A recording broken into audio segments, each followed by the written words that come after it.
For those of you that don't know, I do a radio show live every week, Wednesdays at 11 o'clock on 2XX in Canberra. It's called Me and You, Mental Illness Education and You. And I get to work with some amazing people at MEACT. And I get some of those people on the show. And a person that I was able to get on recently was somebody that I'm very much enjoying calling a friend. Her name is Michelle. She's got an incredible story of living through burnout. Um, you can see this is kind of a bit of a hodgepodge today. Like, share, and subscribe, but check out this conversation. I know you'll get a lot out of it. Welcome to Mark My Words. Mark My Words is the story of my journey from a place where I was shattered to where I could live again. Morning. The following program, Mental Illness Education and You, contains the lived experience of people living with mental illness, and as such may cover topics including trauma, abuse, depression, and suicide.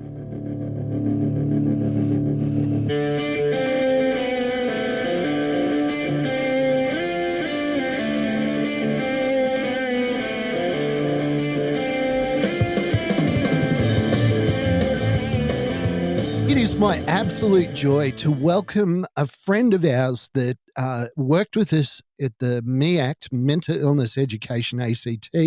She's part of their board. You're going to find out so much about her. But first, I want to ask the question that we always ask, and that is, who are you?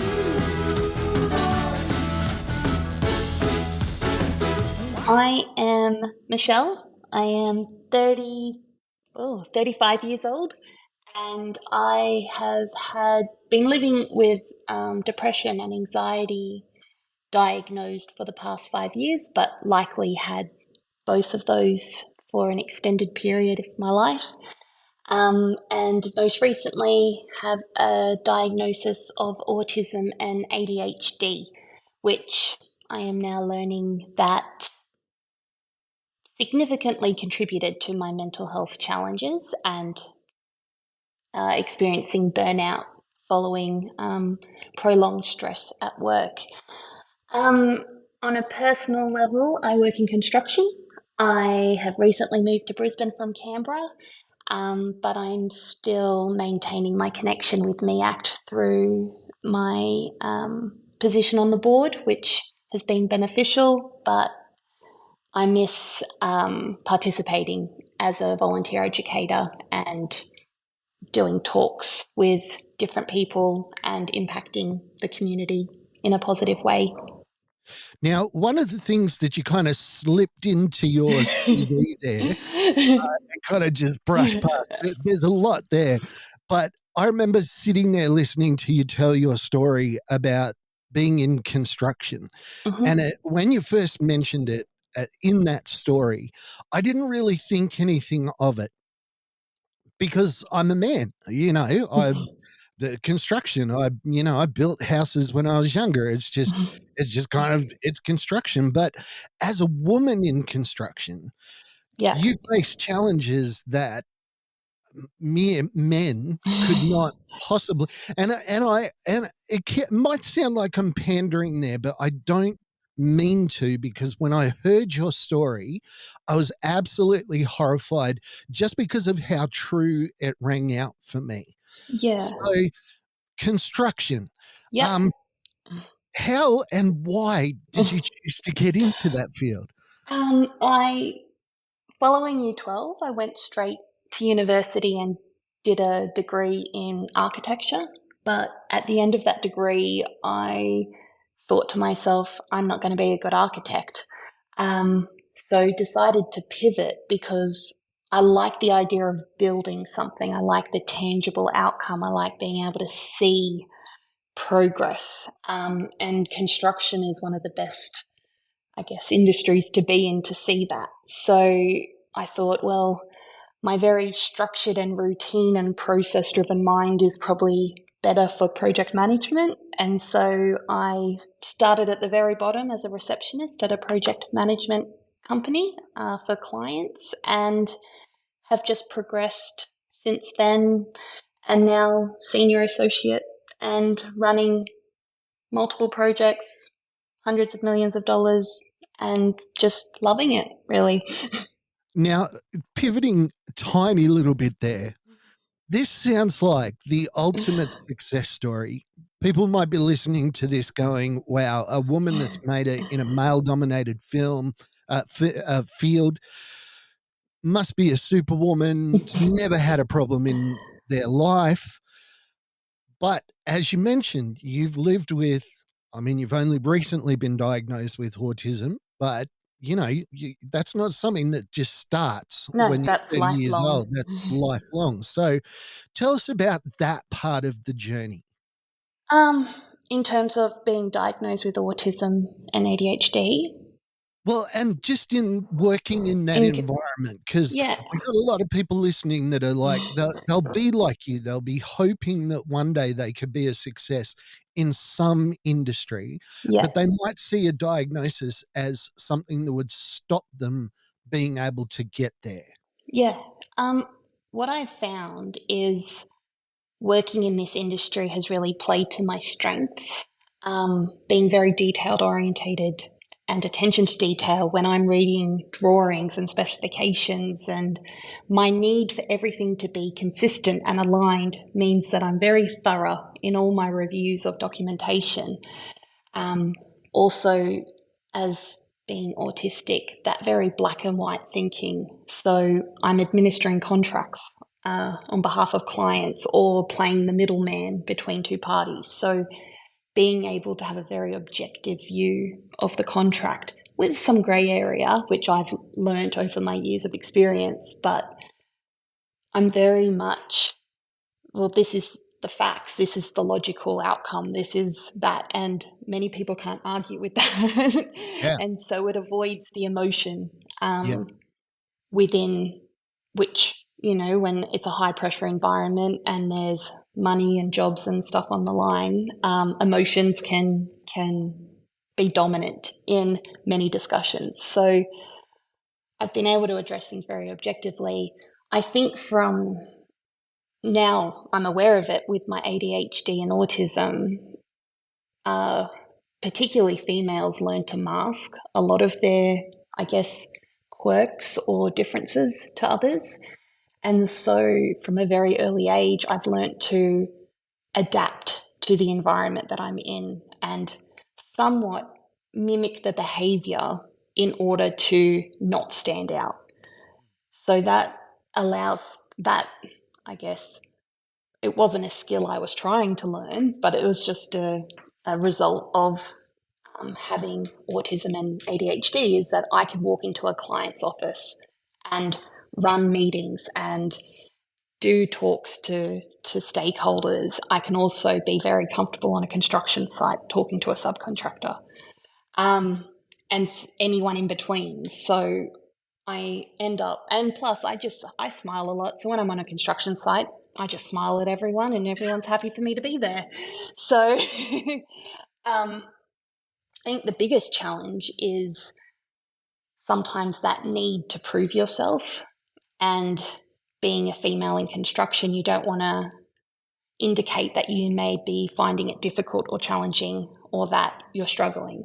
And part of that was the reason I burnt out at 30 years of age. Was it took me a long time to put my hand up to ask for help, because I thought I can't fail at this, because it's just going to, confirm people's preconceived ideas of they're just not, women aren't cut out for this business or And it's can't. so interesting that you say that, because I worked on a number of job sites where blokes throwing their helmets, Yep, dropping their tools, smashing a piece of work that they've just done. yep, And that's just kind of considered, oh, he was having a day.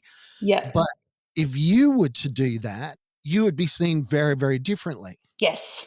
And that's happened on a number of occasions where I'll be in a meeting and a man raises his voice, and it's like, oh, he's just having a tough day. If I raise my voice, why are you being so emotional? Why are you being aggressive? And I'm like, I'm not doing anything different to you. Yeah. So it's challenging, but it's also interesting because the industry is changing. There's a lot of initiatives to, encourage women into these roles and support them through it. And I'm fortunate in that I haven't had a lot of negative experiences. I've had a lot of support, and I think when you're effective at your job, people respect you regardless of your gender. So It's one of those industries, isn't it? If they get the job done. And I think that's a big part when we talk about burnout is you clearly have a high expectation for what you can achieve. And yeah. and knowing you a little bit like I do, I know that what you do well and you do it to the best of your ability.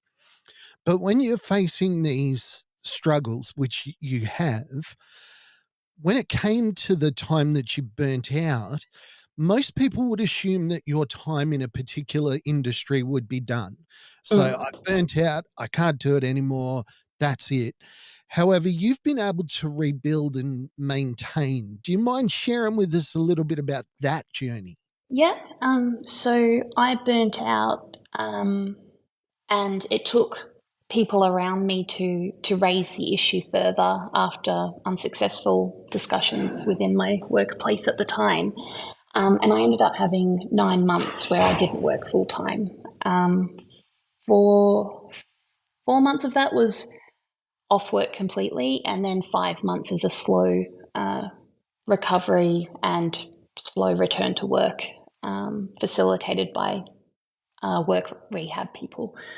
Um, During this time, I had constant sessions with psychologists, psychiatrists, medication, regular reviews with the GP, and a lot of people helping me recover. But really, all I needed was rest. I needed to just stop, switch off, and give my body time to recover. So at 9 months after my first, I guess, day off work, um, I still wasn't confident in my abilities. I didn't think I would be able to be the person that I was because my confidence was completely shattered. And the only thing that kept me going back to work was that because it was a workers' comp claim, was they sort of had an obligation to support me. Yeah. Um, and I needed to have stable income to, not add additional stresses to my life. So when I returned to work, I was not working at the same capacity that I was pre burnout, and that occurred for a significant amount of time.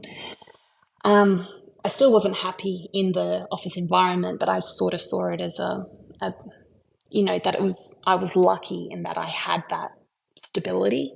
Um, so I wasn't taking it for granted, but I had a old boss, old manager contact me and ask if I could go work for his new company. And initially I said, no, I don't. I'm not good enough to work for you because I'm broken.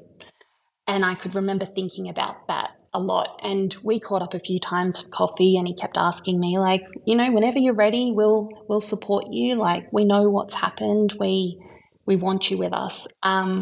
But it took me probably about 9 months to believe that I was good enough to work for his business because I had such a high respect for him, and he's such a good operator. And the thing that got me over the line was like, well, I respect his opinion and his assessment of things, and he thinks I'm good enough. So maybe I should start believing I'm good enough.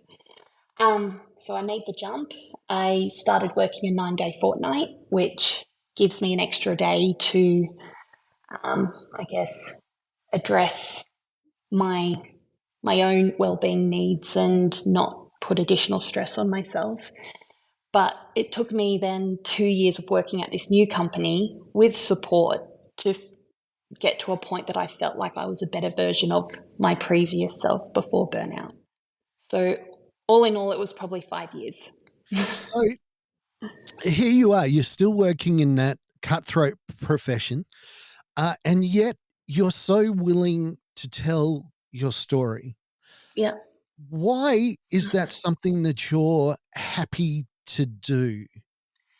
Um, before I burnt out, I had a very ignorant understanding of mental health challenges, anxiety, depression, um, and I would be quite dismissive of those things if people mentioned them. Like, the first thing that would go through my head is, oh, that's just weak, like, just try harder. And the version of me today would be disgusted if I, like, those thoughts definitely do not go through my head, because from experiencing it, it's very real and it's not within your control, and it needs a lot of kindness to manage it. And I guess I wish I had someone talk about their mental health challenges so that I was more aware of the warning signs and could maybe have addressed my issues earlier, and which then wouldn't have required me 5 years to feel like I'm functional again. Um, we've got to play a song. We'll be right back in just a moment. We're chatting to Michelle. The story is amazing. We'll be back in just a sec.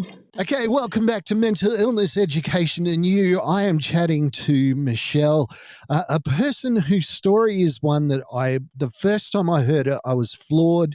I'm staggered by her courage and her confidence and ability in sharing what it's like to live with mental illness. But in this part of the show, I'm going to ask you something that makes you go, something in your mental health journey that's made that even today, maybe when somebody says something or does something, you kind of go, oh, seriously. What's your thing? I think it's not directly mental health related. I mean, a lot of people have a better understanding of mental health, depression, and anxiety, and are a bit more, I guess, sympathetic to those things. But that wasn't always the case. And now, what I'm experiencing with my autism and ADHD diagnosis is probably what mental health was experiencing, years ago. Which is, that's not a thing. We don't need to talk about that. Like, I'm too uncomfortable to talk about this, so let's just move on. And I raised it at my current employment, and I had very, I guess, negative responses to it and dismissive, which really impacted me. Yeah. And I think it surprised me because my workplace had been so supportive about my mental health challenges and understanding of those. Yet when I, you know, use the autism and the ADHD and the neurodiversity language, we're back to that discomfort and dismissiveness and, oh, it'll be right. Like, it's not a thing. And so it was quite surprising. And it, I've had a lot of discussions with a lot of people, and I know that not everyone's exposure to neurodiversity is the same. And when you don't have an understanding of it, it can, it is uncomfortable. And that's where I think MEACT has been so impactful with mental health, is by going out and talking about it, like people with real lived experience. It makes every conversation after that a bit less uncomfortable. Yeah. And then the more conversations that are happening, then it's never going to be a thing where it's pushed aside and dismissed. And I hope the same can happen with the now neurodivergent community, and no doubt other things that will come up in the future. So Well, mental illness education ACT is unique, I think, probably in Australia for one particular reason. I don't know of any other organization that's out there asking people with lived experience to just share their story, because it's not like we show up with a lecture and we need people to take notes, or here's the lessons we need to learn. Is basically somebody just telling their story. yeah, and I think finding MEACT when I lived in Canberra and becoming a volunteer educator was the best thing I did for my own mental health. Um, Being able to freely share your experience and have people listen is extremely powerful. And the thing that I've love the most and gets me every time is standing up in front of a classroom of kids, whether they're secondary school or uni students, and seeing them nod and get it. And you can tell that they felt exactly what you felt. They may not have the same context of why you feel this way, and you can see people just having a better understanding of themselves and knowing that it's okay, it's not just them. And that has just been so impactful for me. The challenge with moving to Brisbane has been that I can't find an organisation that does the same thing up here, and it's somewhat selfish. I think it's a mutual sort of exchange where telling your story is so powerful and people take so much from it, but telling stories is also beneficial to the storyteller. So Yep. everyone's gaining. And there's nothing up here that I can find. If there's something out there that's, in the background that I just haven't done the correct keyword search for in Google, yes, someone needs to scream louder so that I can find you. So Now, mate, you've been incredibly generous with your time. You are taking time out of work to chat to us today. I want to give you the final word. There's going to be a young woman out there that's listened to your story today, and they've heard the story of a remarkable woman that's gone through terrible, terrible times with her mental health diagnosis and your neurodiversity, but you've come out the other side. What is your message to that person that's listening today and going, how could I possibly be like Michelle? I think know your limits and don't let people push you to the point where you're not happy where you are, whether that's mentally, physically, in your work environment. Know your boundaries and know your worth and know your limits. It's the remarkable thing about you, mate. Your advice, there's no flower to it. It's That's the just, autism. but it's, you speak truth. Thank you. People could take that opportunity and try and paint this flowery story, but you're just like, no, this is what you need to do. Mate, as always, you are incredible. Please, please, please come back to me and you some stage. Absolutely. Thanks, Mark. Thank you for listening to Mark My Words. I'd like to thank my producer, Meredith Brosnan, and also Torian, Kevin, and Lorraine. And I can't forget the band Adelaide, who allows us to use their song as our theme.